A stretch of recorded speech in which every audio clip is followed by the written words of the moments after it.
ventilator. So is there any secretions rather than going near the patient and even for by visualizing the pulmonary graphics, we can actually. It is very easy for the one to monitor. So you can identify some misadventures related to ventilation earlier and easier. So what all problems can you identify in graphics? Pulmonary air leaks, auto peep, good. So you mean air trapping leading to auto peep, secretions. Amount of volumes delivering. Okay, the tidal volume that you are delivering, but you can also just see it in the measured tidal volumes also. Very good. Whether you are giving adequate I time or whether you are giving too long I time, whether you are giving adequate E time. If you don't give adequate E time, there will be again air trapping. And what is the compliance? What else? Very good. Whether the baby is having spontaneous breaths or whether all the breaths are mandatory breaths of the ventilator. Anything else? Can you get some idea about the optimal adequacy of the PEEP and PIP that you are giving? Yes. So can you know whether you are giving the right pressures, PEEP, PIP? Yes, that also you can find out from the graphics. So it has lot of advantages in the early diagnosis and real-time detection of lot of these ventilator-related misadventures. If you have air leak and we are not reacting to it promptly, baby will start having worsening and then desaturation and blood gases may become abnormal. So rather than intervening at that stage, when you have graphics and you detect and intervene early, you also can manage the baby better, right? So what are the types of graphics? Scalars, good. Scalars and loops. So what are scalars? Scalars represent? It's a fixed component against the time. Very good. Pressure against the time, volume against the time, flow against the time. Excellent. So you have any of these three variables, pressure, flow and volume against time. The x-axis is time, then it is called scalar. What do you mean by loops? Loops in between pressure and two different types. Between pressure and volume, between flow and volume, then it is called as loops. So we will first take up scalars. Are you all able to see from there? Okay, so this is the pressure scalar, this is the flow scalar and this is the volume scalar. So let us take up the pressure scalar. So what all are you able to see? This is the, what pressure is this? PEEP, PIP, this time is I time, this time is E time, and this entire time is one cycle time. Now the entire pressure scalar here is a positive pressure scalar because this is a completely, it's a mandatory breath of the ventilator. If the patient breathes spontaneously, you will be able to see a negative deflection in the beginning of the breath, which indicates the patient's own spontaneous respiration. This is the flow scalar. You are able to see the peak inspiratory flow rate, then you have inspiratory hold, this is the peak expiratory flow rate, then again the flow comes back to zero line. Volume scalar is the simplest of all the scalars. It has only one wave per breath. What is this number representing? Tidal volume. Very good. So it's a triangular shaped deflection, inspiration, expiration, and this is the tidal volume. Now let us see a little bit in detail about these three graphs. So this is your pressure scalar and this is time. So let us take one breath. PEEP, PIP, this is I time. So this is E time. Okay. What is this area?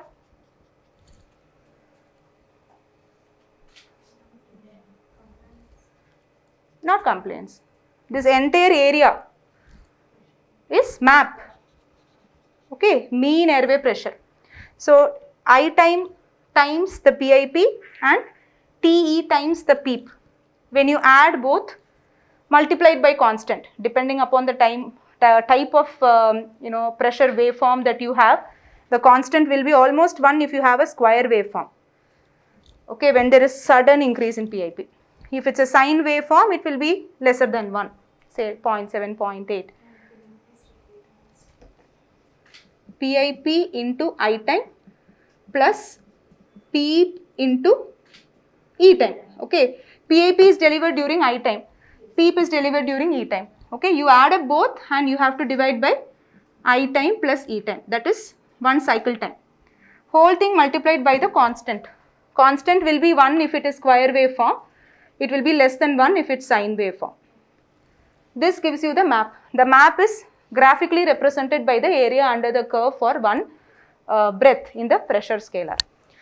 Now correspondingly, what happens in the flow scalar? Imagine we are doing a time cycled ventilation mode. Okay, so your pressure, so at the beginning of inspiration, what is the pressure in the alveoli? PEEP. Yes, all of you? Yes. PEEP. What is the pressure in the airway? It is the beginning of inspiration. So the ventilator has to start delivering PIP, no? Yes. So the airway pressure will rise from the PEEP to PIP. It will rise based on whether it is square wave or sine wave form. It will rise either fast in square wave and relatively slowly in a sine wave form, but it will rise. So imagine your PIP is say 16, PEEP is 4. Okay. So when you are beginning the inspiration, the alveoli is at pressure of 4. PIP says now reaching around 12. What is the gradient in pressure? 8. 12 minus 4 is 8. So this gradient will drive flow. Whenever you have gradient in pressure, gas will move from high pressure to low pressure. So what will happen? Flow will begin from the airway to the alveoli. The PIP goes further and further to 16. Slowly alveolar pressure also will keep rising. So gradient is still maintained, so high flow is there. Now well into inspiration, alveolar pressure will now increase. So from 4 it became 8, it became 10. Airway pressure reached 16. So now the gradient between 16 and 10 is how much? 6. So gradient is now reducing, so the flow also will reduce.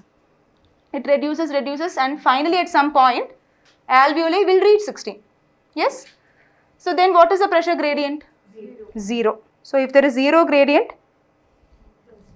flow also comes to 0. Flow ceases. So you have your decremental flow scalar, which is characteristic of the pressure control breaths. So your flow reached peak inspiratory flow rate, but because of the decrease in pressure gradient, finally airway and the alveoli both reached PIP. So pressure gradient became 0, flow also becomes 0.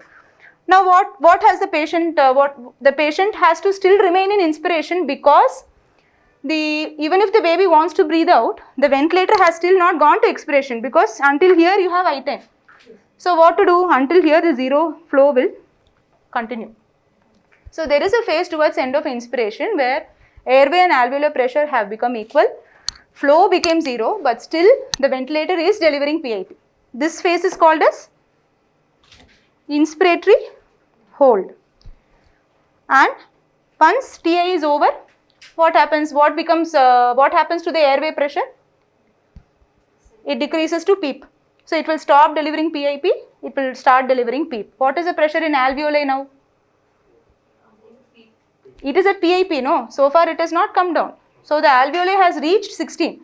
So now alveoli at 16, airway at 4. The gradient is now there, but in the opposite direction. Flow will occur from the alveoli to the airway, and this is assisted by the elastic recoil of the baby's muscles.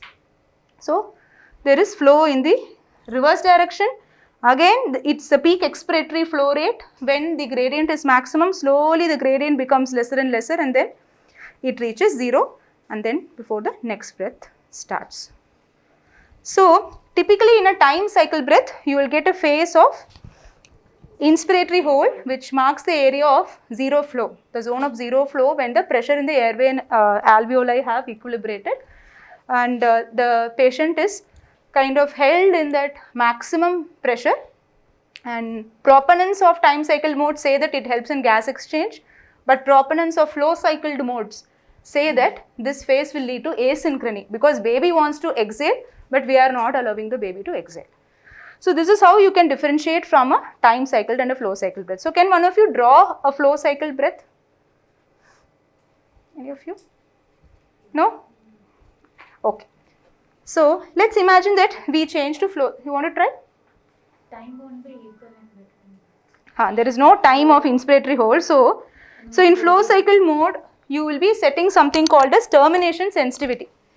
What is termination sensitivity?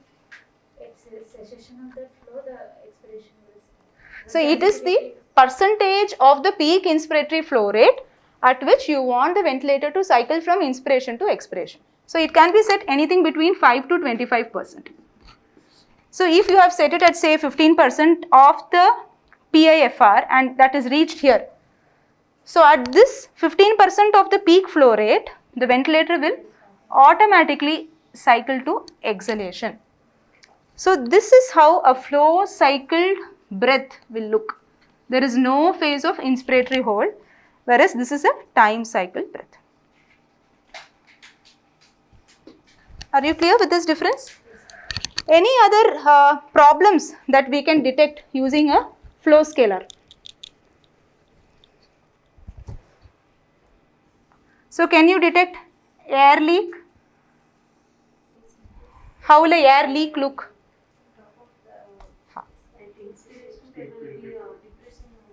That won't come to the baseline. It will actually overshoot the baseline like this. Okay. So this is the amount, the volume of gas which has actually leaked. So it will actually cross the baseline and it will look like this. So this is the next breath. So this is the flow scalar which represents air leak. So how will it look if you have air trapping?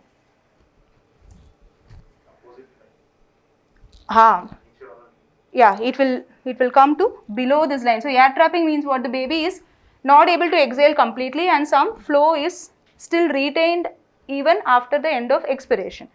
So instead of reaching the baseline, this is the baseline, no? So the expiratory flow graph will not touch the baseline. It's here and even before it touches the baseline, the next breath begins. So this flow which is retained within the alveoli, if it gradually keeps stacking up, it can lead to auto peep, inadvertent peep or auto peep. So you can also appreciate it in the pressure scalar. How do you think auto peep will be represented in the pressure scalar? So your peep will gradually keep increasing. So you will find this flow or the air flow which has got accumulated within the baby's lungs, leading to stacking up of the pressure, leading to something like a step ladder kind of pattern, and there is gradual increase in peep. You might have only set this much peep, but because baby is generating auto peep, the peep keeps increasing. Okay. Can you make out whether it's a pressure controlled breath or a volume controlled breath using the flow scalar? Yes, ma'am. Yes. How can you make out? Negative. Which is negative? So this, what we have typically seen, is the flow scalar of a, this is a pressure controlled breath. Why are we saying so? Because, so there is a peak flow which is attained in the beginning of the inspiration and there is a decremental flow graph during the inspiration. So this is also called as decremental flow scalar or a fin shaped flow scalar. This is very characteristic of a pressure controlled breath. Okay. Whereas, so what you see here, this is also a pressure controlled breath. It's a fin shaped scalar. In a volume, Shape will be like increasing. the shape will be like a square. Square. In volume controlled breath, flow will be like a plateau.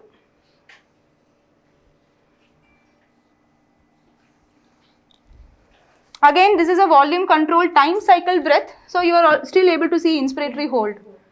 Okay. You understood? Venkat, so you will not have the decremental flow scalar which you see in pressure controlled breath. Rather, flow will be constant throughout the breath. Although flow is constant, this may be a problem in babies because when the baby wants to begin inspiration, the baby needs maximum flow. Right? When you want to inhale, you want the peak flow rate to start when you initiate inspiration, right?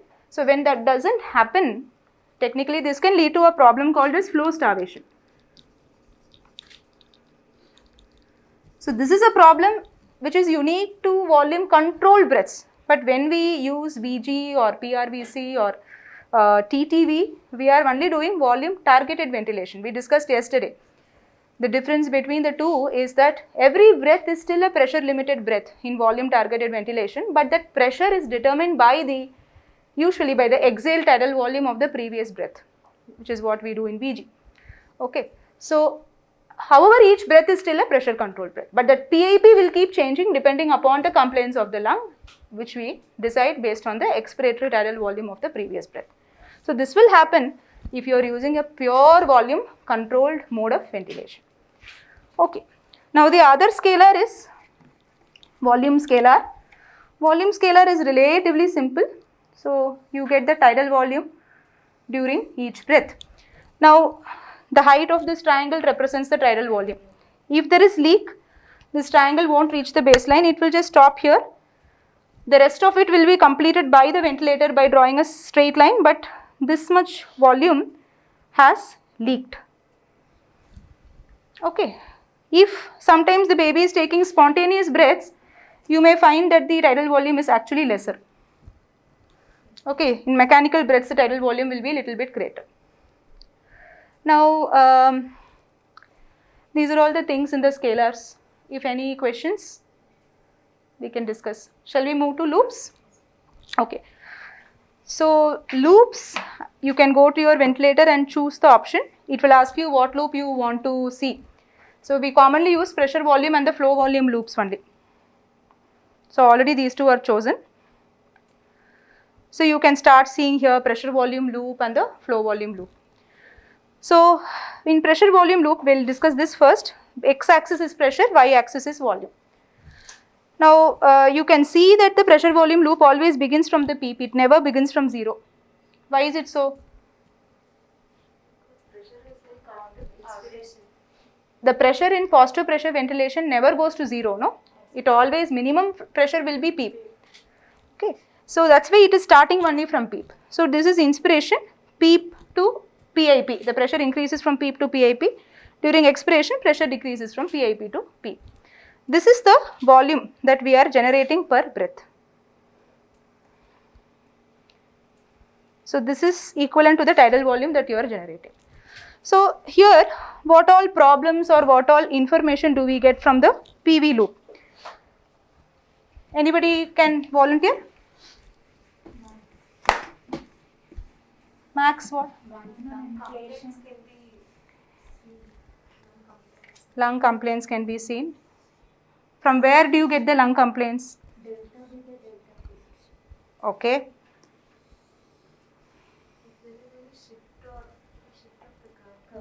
Yeah. So, the slope of the PV loop. Okay, y axis by x axis, no? That only represents the slope. So, compliance is equal to delta V by delta P. Now, if you see PV loop itself, the inspiratory curve and expiratory curve are different. You are increasing pressure from PEEP to PIP in inspiration, and in expiration it is coming from PIP to PEEP. But why should the curve be different and not overlapping? That is called hysteresis. This happens because the lung is at two different volumes at the beginning of inspiration and at the beginning of expiration, right? So, compliance depends on the lung volume. So, compliance is a parameter which actually depends upon the lung volume. So, if the lung is recruited at a higher volume, it depends. You must be at the optimal FRC or optimal lung volume to have the best compliance. If lung volume is too small also, the compliance will be low. If the lung volume is too big, also the compliance will be low. Only if the lung volume is optimal, if you keep increasing pressure, volume also will increase optimally. Okay. So, that is why it is called as a hysteresis, because inspiration and expiration do not overlap. So, from the slope you get the compliance. So, obviously when you give surfactant, how will the PV loop be, like this or like this? It will increase means your curve will become more vertical. If the compliance is low, then the PV loop will again fall down. So, you know that after giving surfactant, the PV loop should become more vertical. If the baby's lungs are worsening, compliance is falling, PV loop will become more horizontal. Now what else can you see? You can see the lower and the higher inflection pressures. If the lung volume goes to the low FRC zone, also the compliance is poor. Or if we use very high pressures and we go to the high FRC zone, also compliance is poor. So this minimum pressure below which compliance becomes low is called as low inflection point, and your PEEP should at least be at low inflection point.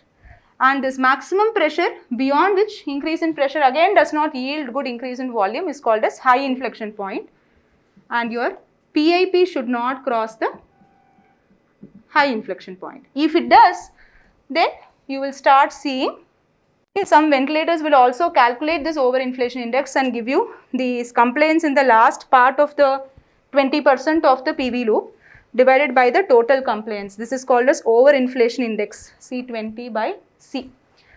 So this should be as close as possible to 1 to tell that you are using optimal PIP, you are not using excessive PIP. What else can you find out from the PV loop? So what happens if you have leak? Can you see it in the PV loop? So in expiration, it won't come to the baseline. It will just stop short of the baseline and this much volume has leaked. Okay. If there is inadequate flow, during inspiration you will get scalloping. Okay. So scalloping in the inspiratory part of the PV loop is suggestive of inadequate flow. If it's a triggered breath, if it's a breath which is triggered by the baby, there will be initially a negative inflection followed by the positive deflection. Okay. So negative followed by positive is suggestive of a triggered breath. Completely mandatory breath will have only positive deflection.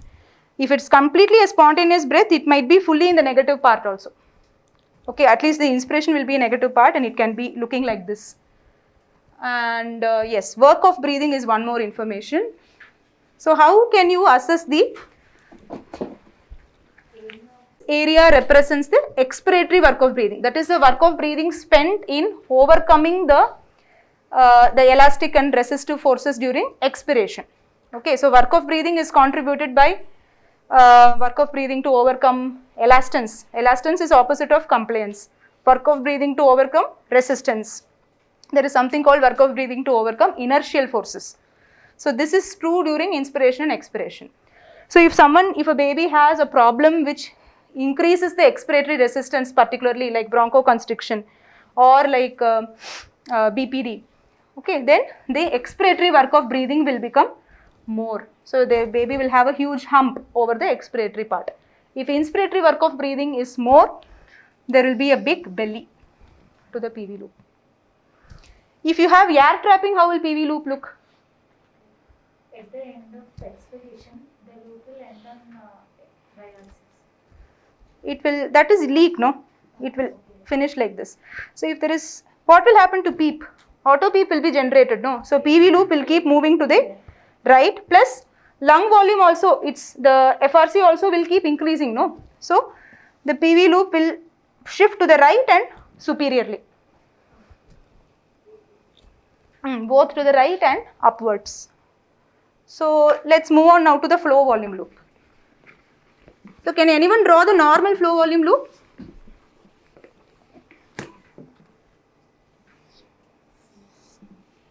What is x-axis? Flow. No, here x-axis is volume. In PV loop, x-axis was pressure. Here, flow is in the y-axis. Okay, so normal loop, this is inspiration, this is expiration. This is the peak inspiratory flow rate, this is the peak expiratory flow rate, and this much is tidal volume. Good. So what all problems we can detect here? Leak. Okay, this is the volume that has leaked. Trapping.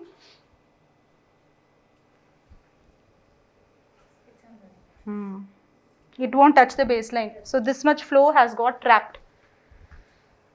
Increased resistance during expiration.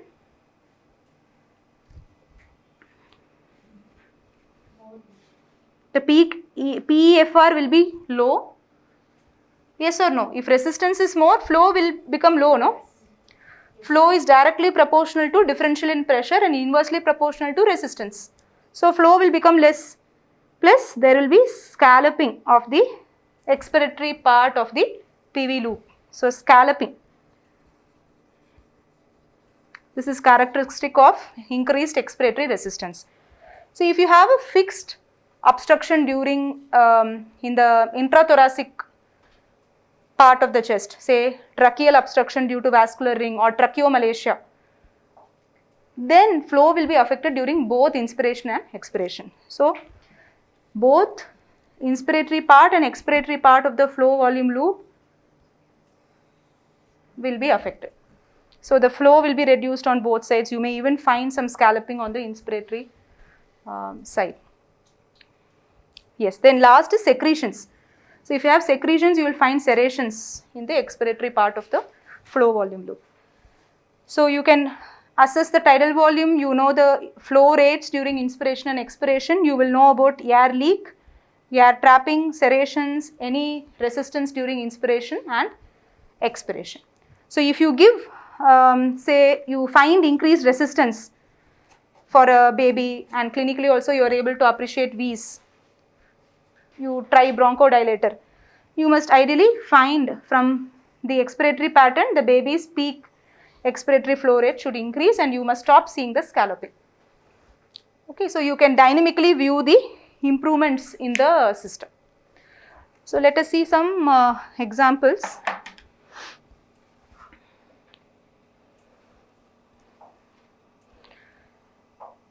So this is the normal PV loop. So imagine that you are not allowing the lungs to fully expand, like when the baby has stiff lungs, okay, in HMD. So I am just holding the lungs like this. So what is happening? Compliance has come down. The PV loop has become more sort of horizontal when work of breathing is more. So you saw like a 8 sort of line. So that typically happens when the baby is having a triggered breath. So since I was moving the lung, it is almost resembling like a patient triggered breath. So here you are only seeing both in the pressure scalars and in the PV loop, these are mandatory breaths because obviously the baby is not breathing. If the baby starts breathing, you will see, can you see the orange lines? Okay. So these orange lines represent the triggered breaths or the patient's inspiratory efforts. You can see that there is a negative deflection in the beginning of inspiration in the pressure scalar. So this is because of the patient's respiratory effort.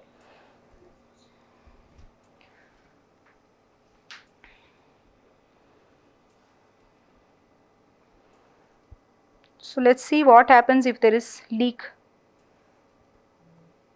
So here there is significant leak. So you can see that the loop is not getting terminated. So this much volume is getting leaked. So it's even alarming that there is patient leak. Okay. Similarly, this much volume is getting leaked. Actually, the ventilator is trying to complete the graph. That's why the dot is moving to that line. But most of the volume is getting leaked. Okay. Any doubts? Any questions?